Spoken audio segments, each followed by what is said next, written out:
Professor Hersh, thank you so much for joining us, and we will turn over the program to you.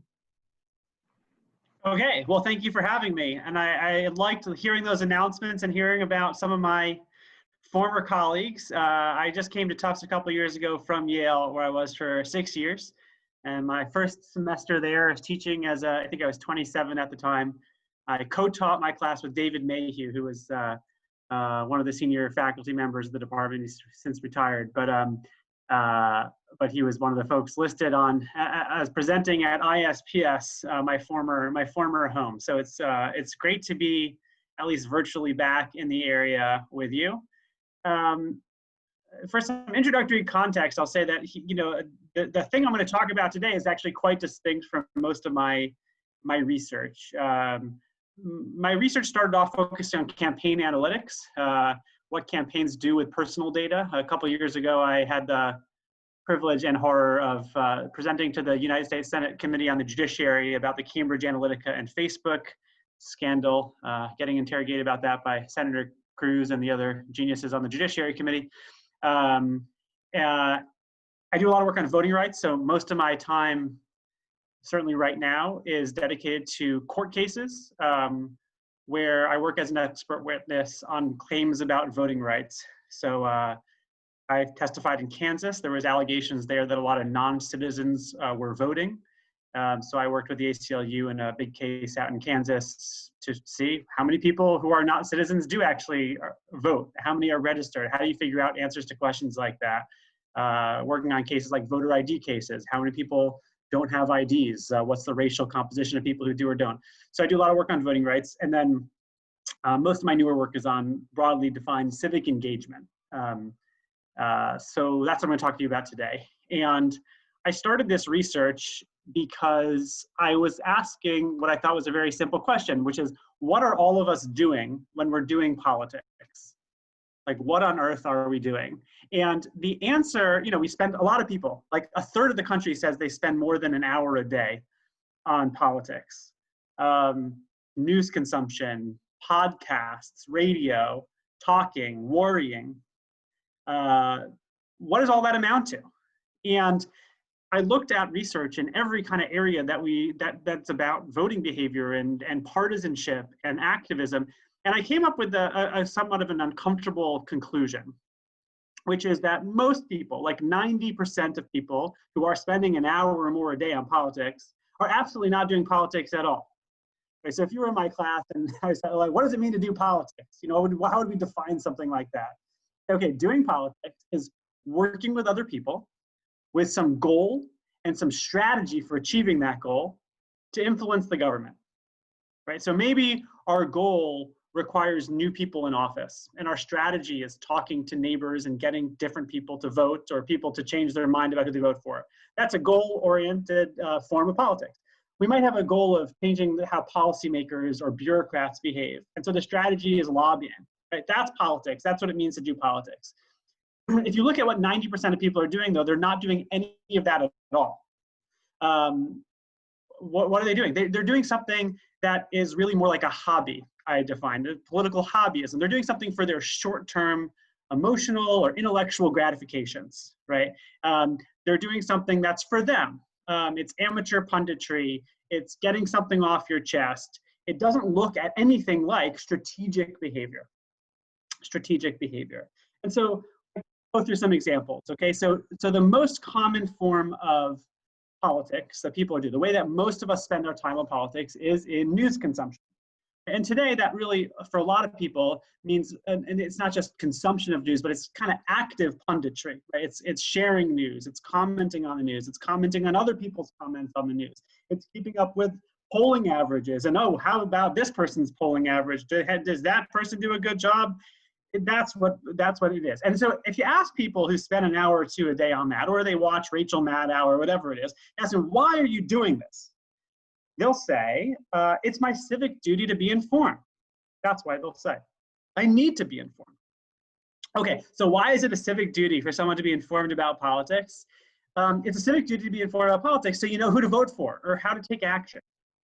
But if you go to a news junkie, and I invite you to do this, it's kind of fun. You go to a news junkie that you know. Let's imagine that you're not the news junkie. You go to another news junkie you know, and you say, news junkie, tell me, I'd like to get involved in politics. I want to get involved on activism around climate change, economic development. The news junkie responds by blushing and saying, oh, you've made a mistake. You see, I follow the news, but I don't know any news. I have no information about how you can get involved in politics. I don't know the first thing about our local community.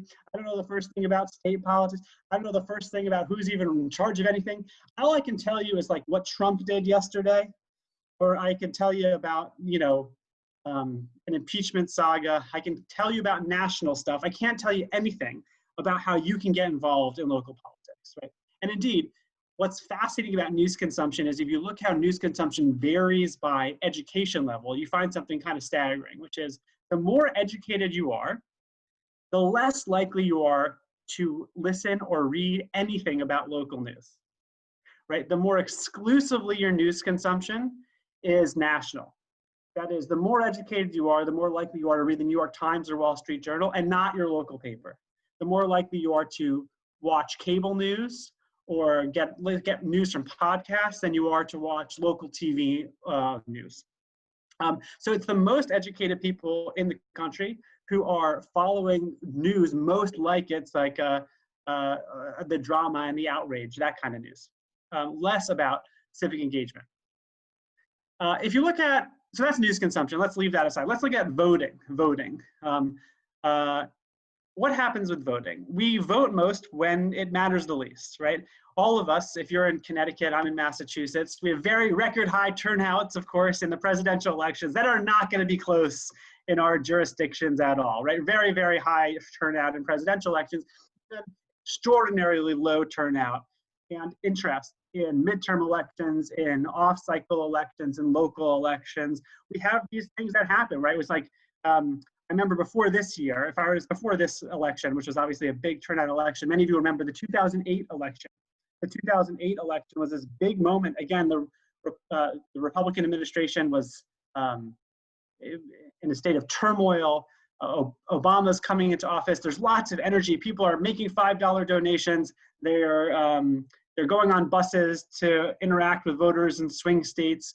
They're sharing viral videos online, and they're voting at very high rates, including, of course, in places like Massachusetts or Connecticut. All right, what happens immediately after that election?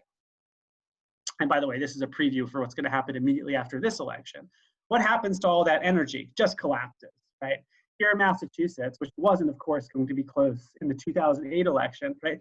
In 2010, if you'll remember, 10 years ago, the Democrats had 60 votes in the Senate. It was very important. They had a veto-proof majority, a filibuster-proof majority in the United States Senate. And then Ted Kennedy died, if you remember.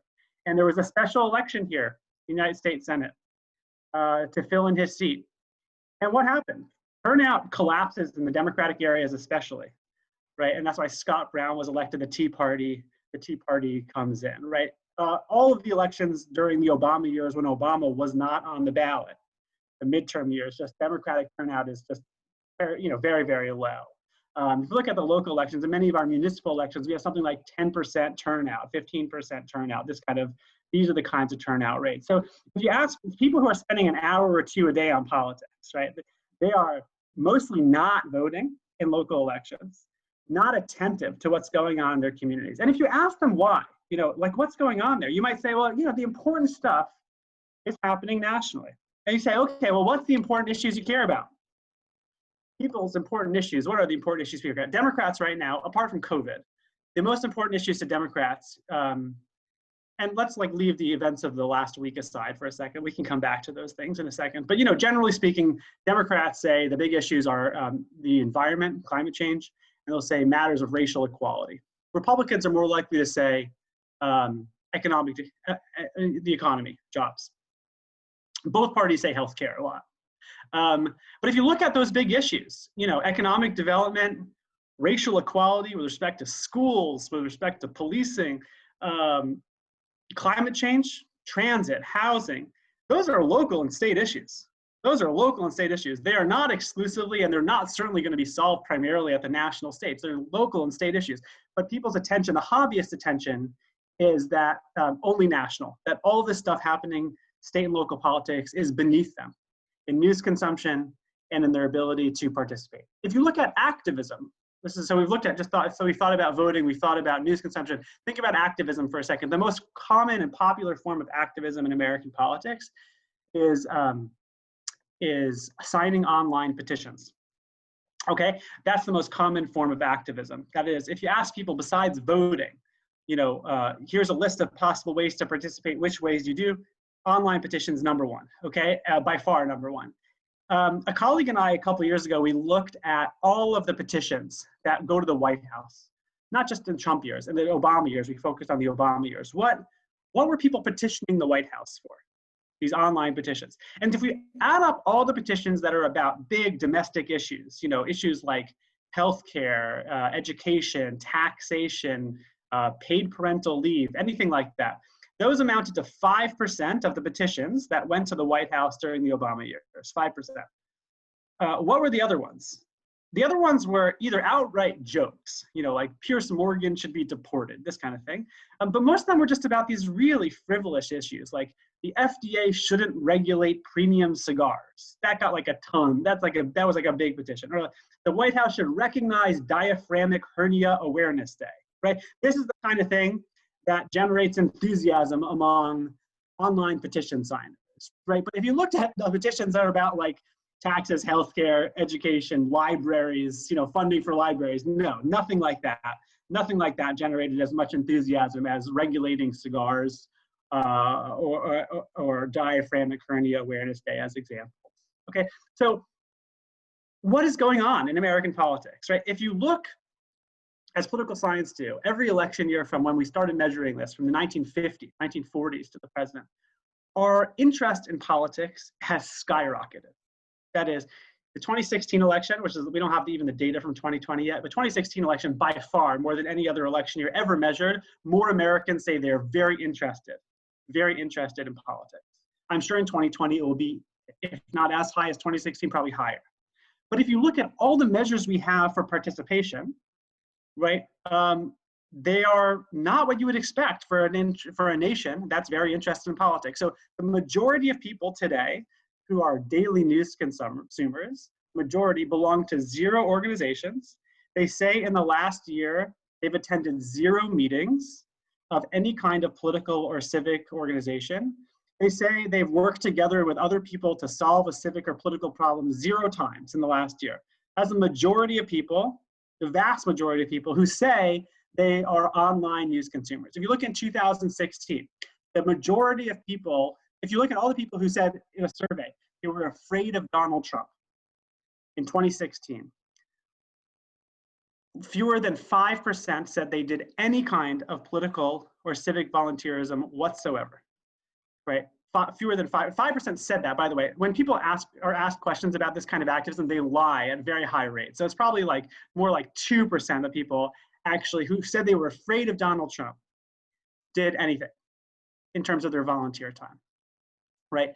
So if you look at, and by the way, in some ways this has changed since 2016, in some ways it hasn't, right? Still in 2020, we see most people spending a ton of time online, engaging in something that looks more like sports fandom than it does like politics, right? Again, if you were like a Martian, you came down and you looked at the normal person participating in politics, it has a lot more in common with how like an obsessive sports fan follows stats, looks up stats, arguing about, is Tom Brady, is a good idea for him to go to Florida, and how's Tom Brady's wife gonna, that's what politics looks like to most people. To an alien, that's what most people's politics looks like, as opposed to what's our goal, what's our strategy, how am I participating in politics actively to achieve that goal and strategy, right? To achieve that goal. So this is what I call political hobbyism, which is insulting, right? It's an insulting term to call politics a hobby, because most people have, I think, a lot of deeper values in their hearts that are conveyed in their actions, right? And of course, since 2016 on the Democratic side, we've seen a lot of activism, of groups forming. And we see some people taking matters into their own hands, forming groups, doing real politics. But still, the vast majority of Americans, politics for them looks more like a hobby. So let me tell you the book has essentially 4 goals. And the first goal is just what I just described, which is essentially to define what it is that we're doing, to look at all behaviors, to look at partisanship, to look at activism, to look at voting and say, what does this all amount to define this as a hobby. The second goal of the book is to evaluate a question that some of you might have, which is, has this increased in time? Has it decreased? Where are we? Do we do politics like this more than in the past? And for a number of reasons, some of which are kind of complicated to get into, but we can get into them. The answer is yes, this is a bigger problem today than the past. And technology is the easiest of those explanations. So what does technology do to our politics? It's actually something that it does to all of our leisure activity, which is it allows us to participate in leisure in 5-minute stints, right? So the way that most people are engaging in politics, just like the way that most people who are, say, foodies are engaging in a foodie habit, or the most people who are sports fans are engaging in a sports hobby, is that they're spending a lot of time on this, but it's always in 5-minute stints peppered throughout the day, where they're toggling between their work and their family obligations and their politics, right? So some of you have like an iPhone that gives you a message at the end of the week saying, on average, you spent, an embarrassing number of hours on your phone this week. And it's like, wow, how did I spend 2 hours a day on my phone? Well, it wasn't because I sat down at night and looked at my phone for 2 hours. It's because throughout the day, you're looking at Twitter, you're looking at Facebook.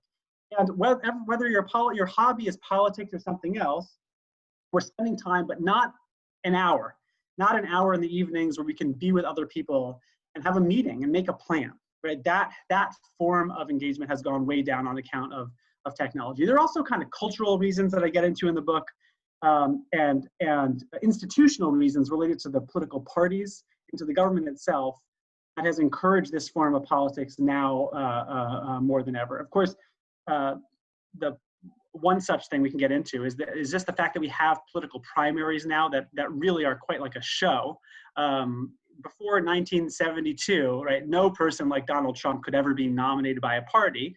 And that's because, as a presidential candidate, right, that's because that presidential primaries didn't matter at the time. Before 1972, party insiders chose candidates. After 1972, we have this democratization of politics that's turned political primaries into a real circus where people get on stage. There's no vetting by leaders whatsoever. You can say, I hate the Constitution. I don't care about this. I don't know anything about this. But if you get applause, you can be the president of the United States, right? So we've really gotten away with all kind of elite vetting in favor of democratization. This has also encouraged hobbyism. There's a complicated argument there, but that's the second goal of the book of why this has increased over time. The third goal of the book is to evaluate a question, which you might also have, which is, okay, suppose you agree that there is this problem of political hobbyism, but maybe it's not a problem, right? Maybe hobbyism, engaging in politics as a hobby, is good, like a gateway into real political action. Another way to say that is if you're sitting at home thinking, oh God, am I a hobbyist? You might think, well, aren't I at least better than the person who's not caring about politics at all? Like, I'm following the news, I'm watching Rachel Maddow, I'm arguing with my friends on Facebook. Aren't I better than the person who does none of that? And my answer to that question is no. That engaging in political hobbyism not only fails to serve any political goals, but actually makes politics worse and more dangerous. So why is it just a waste of time? It's a waste of time because in general with political hobbyism, we are practicing the wrong skills and learning the wrong information. Right? I already said we're learning the wrong information. We're learning about stuff in Washington that we don't have much of a role in, and we're not learning about opportunities for us to engage in politics, how power flows through our own states and our own communities in ways that we can intervene. We're not learning that information. We're also practicing the wrong skill set. We're practicing the wrong skill set because the skill set that requires in politics is the same skill set required in any power relationship, right? So if you think about all the power relationships in our lives, like as a teacher, I'm in some kind of power relationship with my students, or as a parent of young kids, I'm in some power relationship with my children. In politics, we're in a power relationship with other people too. And what that means is that if we have power over another person, we can get them to do things that they wouldn't otherwise do. And if we want to have power over a voter by influencing them, they will not vote that way unless we encourage them to do so. Or that lawmaker won't vote on a bill without us doing that. All of these power relationships require a skill set that's mostly focused on empathy, thinking, okay, I want something out of you, a voter or a lawmaker or a bureaucrat. What do I have to do to get you to come along with me? I usually have to like look you in the eye and figure out, what are your incentives? What are you coming from? It's the same as my children. Like if I want to get my children to take a bath without physically putting them in the bath, right? I'd say, what are you doing right now? What do you care about? What are your incentives? How do I get you to do what I want you to do? Right? But in political hobbyism, which is mostly online, right? Think about how you might engage on politics on Facebook or Twitter, or how your friends might, right? It's not about strategy at all. It's not about getting someone else to do something. It's about emoting. It's about expressing, right? It's all about emotional, intellectual gratifications. And so when politics is just about expression, then there's really no strategy. We're not even practicing that. We're not practicing that. Political hobbyism also makes politicians behave terribly, right? So the clearest example of this is with donations. Politicians have a recipe they know the recipe for getting a lot of low-dollar donations, right? Low-dollar donations. That's people sitting on their couches, watching TV or looking at their phones and willing to click a $5 donation. And the recipe is essentially provocation and outrage, right? People wonder, like, who's the best politician at raising low-dollar donations? A lot of people think it's Bernie Sanders or someone like, it's Donald Trump, right? Donald Trump raised more in 2016 than Hillary Clinton and Bernie Sanders combined in low-dollar donations. In 2020, a greater share of Donald Trump's money comes in from low-dollar donations than Joe Biden's, because Donald Trump really has the perfect recipe for generating $5 donations. Politicians on the left do this too. The ones who are best at getting donations are the ones who are most provocative, most outrageous. You know, I mentioned at the introduction of the talk that I had the honor of testifying before the Senate Judiciary Committee. And you can see this when you're testifying, that every politician on that committee is not speaking to you, not speaking to one another. They're speaking to the camera, trying to make a viral video of themselves. And they're making that viral video to get donations. And it's kind of useful to think like, well, who's to blame for that? Well, it's actually partially us, right? Anyone who's willing to give $5 to a politician who says the most outrageous thing, or, you know, take someone down, we are making politicians embrace that form of politics. All right, let me say this, that the fourth goal of the book, so the first is to define this political hobbyism. Second is to say, has this increased or decreased over time? It's increased. Good or bad? It's mostly bad. But then the fourth goal is the most important, because everything I've said up till now, and some of you might be seething about this, is pretty negative. Like, oh my God, we're all such terrible hobbyists, like, isn't this awful? But really the most important goal of the book, and a bulk of the book, is about the alternative. And to talk about the alternative, I tell the story of 7 organizers, all volunteers, from age 19 to 98, who all do politics in this totally different way, who all do politics in a completely different way. They do politics for power, which means they're trying to get other people to do things. And so let me just tell you 1 or 2 of those stories now, because really the book is not a negative, doesn't have negative vibes in spite of how I've framed it so far. It's really about these 7 people. The oldest person here in this book is 98 years old. And he's my favorite of the characters in this book. When I learned about him, I learned that he was called the Ukrainian boss. I learned that he controlled 1,000 votes in his neighborhood, that he had been under investigation by the US attorneys for election fraud, but that all the politicians loved him. Okay, so I needed to learn more about this guy, because it turns out he lived not far from me. He lived in a assisted living, or like a retirement home for low-income seniors in Boston. And so the real story of this guy is as follows.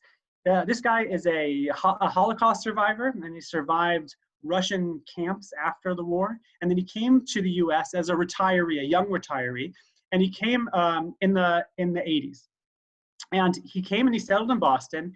And he was just sort of like a do-gooder in his community. He came, he would help other immigrants, driving them to the doctor's appointments. He would, drive people to the grocery store. He became a little bit of like a leader in their old age home. That was it. That's all he did. And that was all he did until the 90s. And in the 90s, some of you will remember that that President Clinton and the Republican Congress passed a welfare reform law. That was a big deal at the time. And that welfare reform law, in its original writings, as signed by the president, was going to take away benefits from people who were immigrants in retirement homes here completely legally.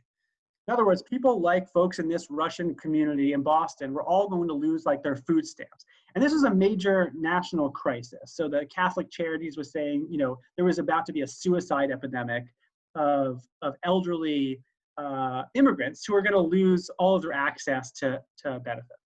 And so this man, Nach, and his wife, Clara, they did some lobbying. He went down to Washington in representation of this community and said, hey, this is not the way to treat refugees. But he and Clara also did something else, which is over a period of a year or two, they helped 300 of their neighbors pass the citizenship test. Most of these people were eligible for citizenship. They never did it because it's hard. You have to study for this exam. You have to have an English interview. You have to get to the place. And so they set up a whole routine to get everyone prepared, pass their citizenship.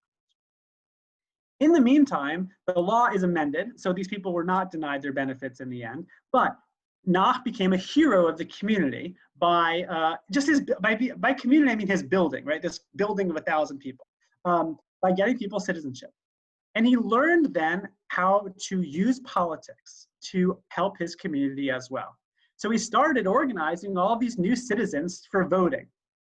Every election, he and his, he called them lieutenants. They're just also old Russian immigrants. They would make a slate of candidates. Say, here's who we're supporting in the election. Don't forget to vote. And on election day, they would stand and make sure everyone voted. And sure enough, within a couple years, this precinct in Brighton, the neighborhood of Boston, had 3 times the turnout rate of all the precincts around it, and everyone's voting the same way. And that's the thing that triggers an investigation. Okay, so the US attorneys come along and say, what is going on here? Why is the turnout so high, and why is everyone voting the same way? Is there some scheme happening here? And by the way, when I introduced this character of the Ukrainian boss, some of you might think, wow, this sounds sketchy, whatever about this guy's about to say. Turns out, what the US attorneys found is what anyone would find by talking to this community for a minute, is that Nach's authority and power comes from doing a decade of good deeds, that the community loved this guy and he had their back. And he used this authority or power that he assembled because the politicians loved him, right? They loved him for turning out the voters. And so when he called them about issues related to refugees, immigrant rights, but also issues like the snow is not being shoveled in our neighborhood, they listened to him. They listened to him. They would do whatever he asked. And they called him on his birthday.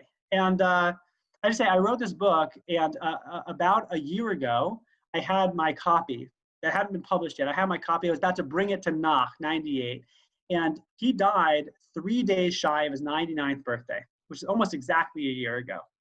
And after I wrote the book, after I got to know him, but before he got to see it. And, I went to his funeral because I developed this relationship with him. And, when someone who's 99 years old dies, like, they don't always have a huge group of friends to be with them. And so I went to the funeral home, and there's about 40 or so people from the Russian community there. I'm sitting in the back, and I start to see that in the front row is the governor of Massachusetts, the mayor of Boston, state legislators, city councilors, and they're not there, there's no political benefit from their being there. They're not taking selfies. There's no votes to be had. They are paying respect to this guy who showed other people what politics is. It's not paying attention to national news. It's focused on actually serving your community and getting your voice heard in politics effectively. I don't want to take too much more time. I want to shift us over to question and answers, but I'll say that as we are living in a very dark time, I just want to, I guess, tell one more short story, or two more short stories. One is that when I say politics is about serving other people and being in a community, I really mean it. And I open the book, in the opening pages of the book, I talk about something that happened in 2018 in North Carolina, 2 years ago, 2018, which is in 2018 in North Carolina, the Ku Klux Klan was going around in North Carolina, and they had an opioid clinic. They went and said to opioid addicts, do you have an addiction? It is not your fault. We here at the White Knights of the KKK are here for you. We're here to take care of you.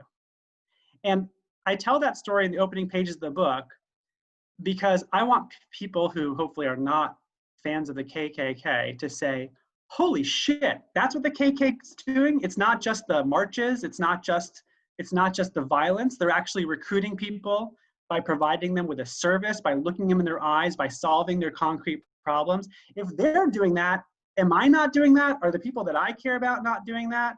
Who's not doing that? There's a group I study in the book in rural Pennsylvania,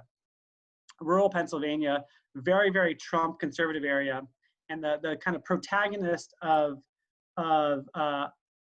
this story in Pennsylvania is this remarkable woman about my age who started this progressive group in the kind of community where people canvass in Kevlar vests because they're afraid of who they're going to encounter at the door. And I was down in Pennsylvania, in Westmoreland County, Pennsylvania, with this group. And there's a guy who looks very different. This is sort of like an oasis of liberals who are in this room, 40 people in this very conservative area. And there's one guy who looks different from everyone else. He has this big beard, he's drinking, and he has a shirt that says like, I love drinking. And it was a very weird situation.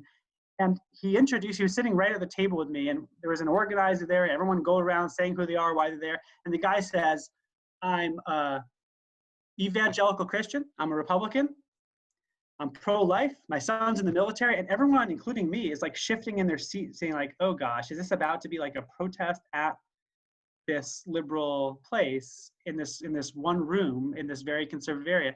And he says, I'm an evangelical Christian, and I'm here because there's no such thing as a racist Christian.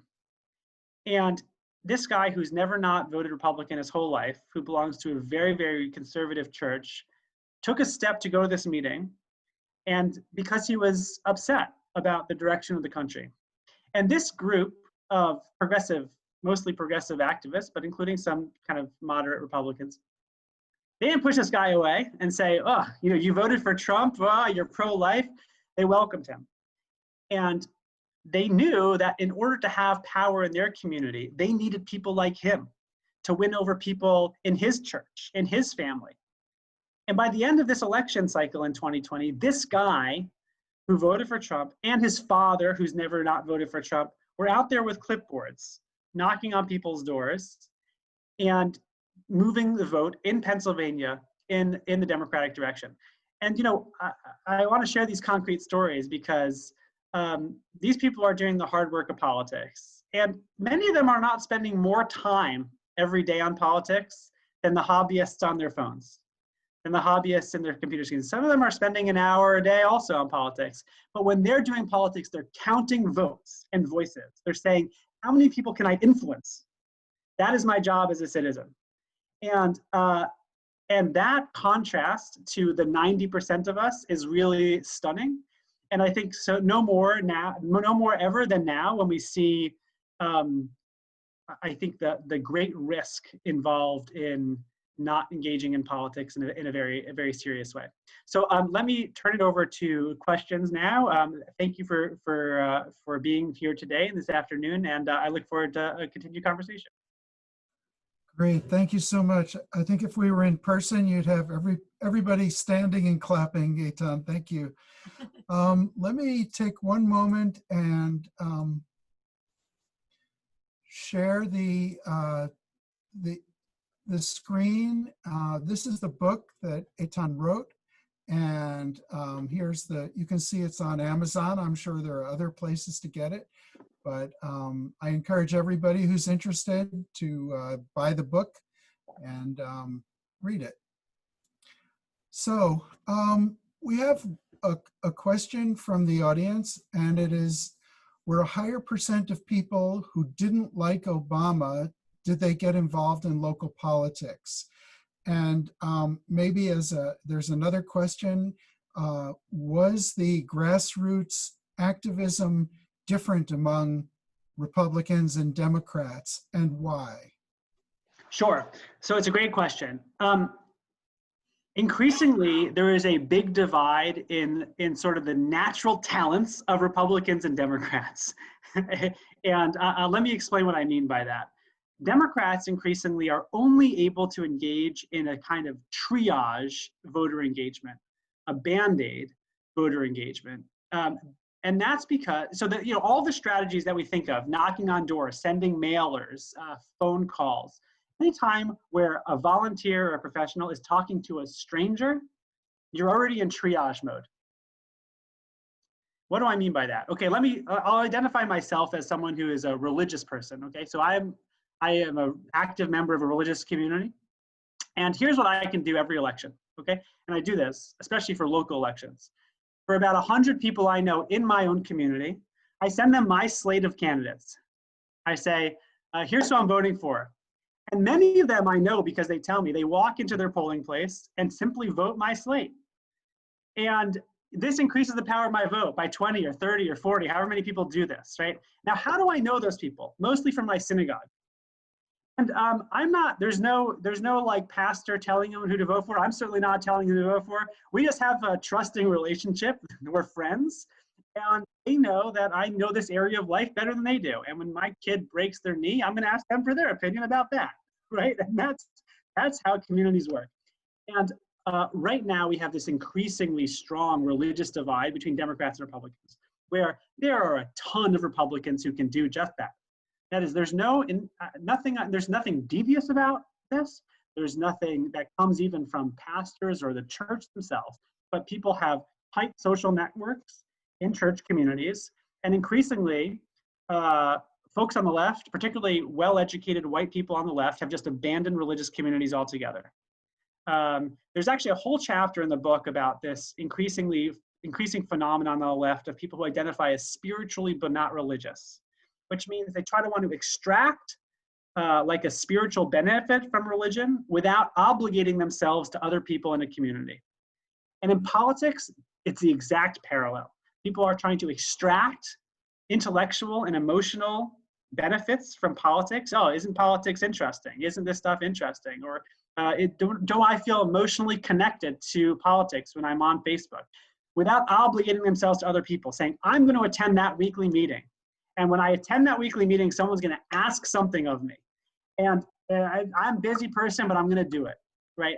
So you have this increasing divide on religion where if you don't know 100 people in your neighborhood, but and you're a Democrat, but your Republican friends do, that's different. The Democrat has to then use a strategy like knocking on the stranger's doors, which is effective, not nearly as effective. It's sort of like a baby version of voter engagement compared to what you can do if you're in a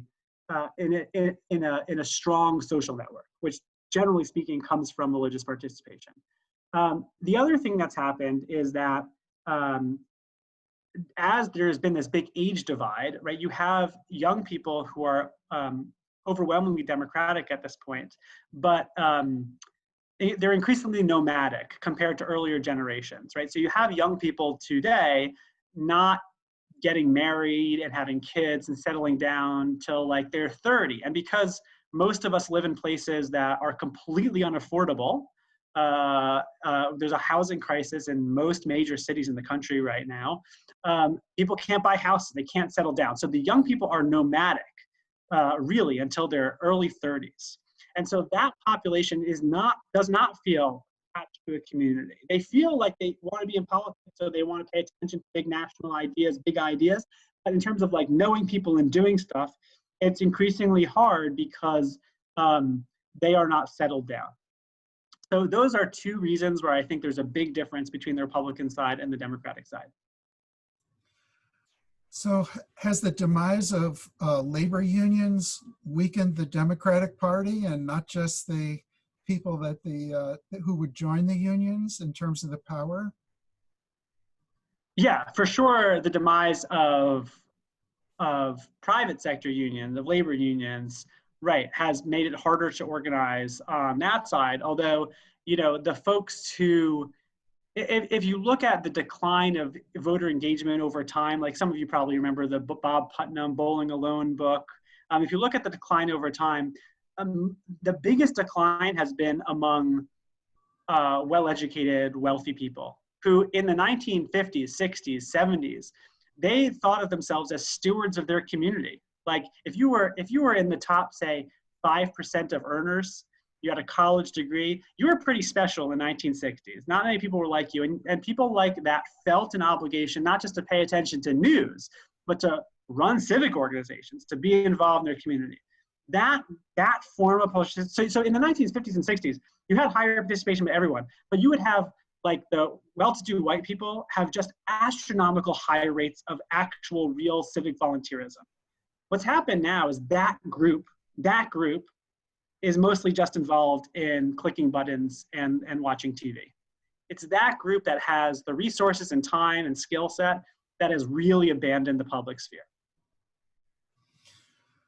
We have another question was submitted, and Neil Postman argued that the fusion of entertainment and politics would lead to this. John Rauch made the argument about the loss of professionalism in politics by the nominal democratization of primaries. Thus, Trump only governs for the small motivated group that follow him. He argues that we want more smoke-filled rooms and professionalism. Can you comment on that? Yeah, I think that's right. I mean, yeah. So I mean, with respect to that argument about primaries itself, yes, I think our country would be better off if we didn't have presidential primaries. I think that we'd be better off if we had, not smoke-filled rooms, but that people who are ordinary citizens voted for delegates to conventions, and those delegates chose nominees. I do think that, but I think that's not likely to happen, right? I think that people, particularly still on the left, I think are overeager for democratization reforms, reforms that could potentially make politics much worse than it already is. But what I would say is that there is an alternative, which is not, in the book, I don't really propose any focus. I put no focus on institutional reform. I don't focus on, maybe the government should do this that would make politics better. I think it's really mostly about a cultural shift of people who taking citizenship seriously. I think you see in the data very clearly the cultural problem. So, for example, the people who are the biggest political hobbyists tend to be college-educated white men. That is, if we did a survey right now, college-educated white men would know the most little factoids about politics. They follow the polling averages the most. That's the kind of political hobbyist. If you look at activism, for one thing, it's overwhelmingly women. 2/3 of people who are populating, say, like all of the civic groups on the left since Trump have been women. You go to any kind of indivisible group, you're going to see a group that's about 67 to 75% women. On the right, it's true too, in terms of church leadership and all that. You also see that, you also see a racial difference, right? You see that white people are spending a ton more time in political news consumption and less time than African Americans in civic volunteerism. That is, African Americans are spending less time than whites following the news and more time engaging in volunteerism. And so the cultural story here is what's happened over time is essentially college-educated white people have shifted their views of what is expected of them in terms of politics. That it is expected in their social networks to know about politics. So many of you in non-COVID times might attend a dinner where you're kind of expected to know what Trump said or what's going on in Washington, but you're not expected to say, okay, what's going on? What's going on in the committee you're working on for the town? Tell me, what's going on for this social group that you're doing? What are you doing? What are you actually doing? That's not the expectation. And so I stay away from, I tend to think that I see all the time my students and folks thinking, oh, okay, what's really wrong with politics today is institutional. It's the electoral college, it's gerrymandering, it's money in politics. And conveniently, all those explanations leave me, the average citizen, not to blame. It's not my fault, it's redistricting, it's money in politics. I think that's wrong. I think the real, both the problem and the solution is about the behavior of ordinary citizens. It seems that in the past 10 years, the Republican Party, the influencers have used a dual strategy. One is on the national level, they've emphasized issues like abortion, Second Amendment rights, big government, immigration, sort of these very emotional things, and in a sense thrown down the gauntlet for Democrats to come out and fight them on these very emotional issues, while at the same time they've organized a very effective grassroots local program to actually gain power at the local level. Is this a sort of a magician's trick of saying, look here, but I'm doing something different there? How do you think about that? Part of this is that actually what's happening is that the Democratic side doesn't really believe their platform. Okay, so here's what I mean. In Massachusetts here,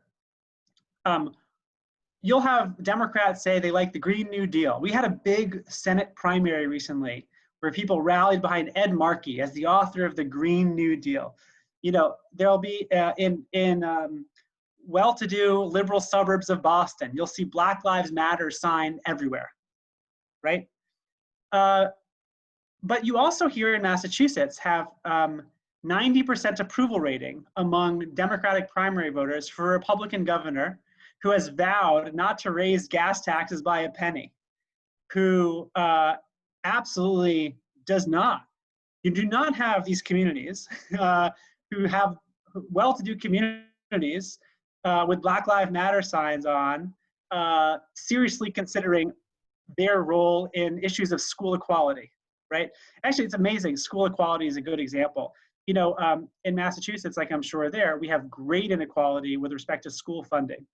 And we actually have the business community here in Massachusetts who would like to change that funding formula so that poor districts get more money, and so that we have a better educated workforce. And so who's opposed to that? Of course, it's the lobbyists for the municipalities of those rich suburbs that don't want to change a funding formula to take money away from them, right? So I think that what happens on the left is that there's a national appetite to focus on things like big environmental changes, issues related to emotional issues too, and serious life-threatening issues related to race. But there is actually not a very strong appetite to deal with those locally. It's why you haven't seen states really do as much as you might expect, especially blue states that are governed entirely by Democrats. Many of these states, there's a few exceptions like California, but most of these states haven't made great headway on environmental or healthcare or education or policing reform at all. And I think that's because it's easy to take a very strong stance on these issues when you don't have to pay for, when you're not thinking about paying for it, and when it's not focused on your local community. So I think that the Democrats tend to have a local problem, which is that they would much prefer to have senators fight with senators from Texas on issues that are never going to happen, like the Green New Deal. I mean, I think Massachusetts voters would rather have Ed Markey and Elizabeth Warren making speeches in the Senate, fighting for issues that will never happen, rather than working in their own town, raising taxes on themselves to pay for those things locally. You know, you notice in the school districts around here will all let their kids, the parents say, oh, you know, you can go march to the State House for a UN climate thing, you know, for a national climate thing. But whatever you do, do not march to our town hall and force us to do something, right? Because that's our tax dollars. So there's a real, I think on the left, you know, what we call a NIMBYism problem, but it's, you know, that is not in my backyard. And so I think that's a pretty big issue. So a couple of the questions sort of get to the question of what can we do, or what are the next steps. So we're coming to the top of the hour. Can you leave us with the 2 or 3 things that we as political hobbyists should be doing that will actually have an impact and improve not only ourselves, but our local political environment? What should we do? Sure. So the first thing is, I think, a relatively easy thing uh, is changing the norms of conversation, right? Um, no one should come to my house and ask me what I think about Nate Silver's predictions of the elections. That question is not okay to me, okay? Because I don't care. What I care to be asked about and to ask other people about is, what are you doing for the community? So I would love to talk to you about the 3 hours a week I spend on our cities, on our town's task force for police reform. I'd love to tell you about how I spend an hour a week on the board of our affordable housing group. I'll talk to you about that, and I want to hear what you're doing like that. But I think that the number one thing we can do is, that's the kind of conversation. If we're going to talk about politics, that's what we mean when we talk about politics. What are you doing? How are you changing lives? The second thing I would say is, the bare minimum. People say, well, it's a big obligation. I'm very busy. I can't do it. Okay, at least commit to this. Vote in every election and know who you're voting for, right? So most people believe that it's their civic duty to vote in every election, and most people don't. And most people, if they look at their local ballot, their state ballot, they don't even know who the people are, what the offices mean. And you know what? It's a little hard to find that information. Sometimes, to know who you're going to vote for in a local election, you have to go to like a town hall meeting. You have to figure out, what are the candidates saying? The fact that state legislators and local officials have such low expectations put on them by anybody is a problem. I think I'm spending so much time now personally engaging in the police reform issues. And the police department in our community, like I'm sure in many of your communities, has never been scrutinized. Never. Like, compared to the school, teachers are, they have the PTA, and they have all these groups, the school committee, the select board, everyone's on the teachers' backs. Nobody is on the police backs. Until this year. So I think that, the bare minimum of active citizenship is voting for the elected officials who you're asked to vote for, and knowing who to vote for. Beyond that, I think, organizational membership. In a lot of our communities, Democratic and Republican committees are pathetic. They don't do anything. They're not expected to do everything. Sometimes not. Sometimes they're active and can be rejuvenated. Sometimes folks are active in politics on issues they care about. But again, I think that this affects everything. As a university professor, as a political scientist, I'm often asked to, the school say, oh, can you host a debate watch party for our students so they can watch a debate and have some snacks and talk about it? Or how about, would you interview someone who was like a campaign manager in 2010?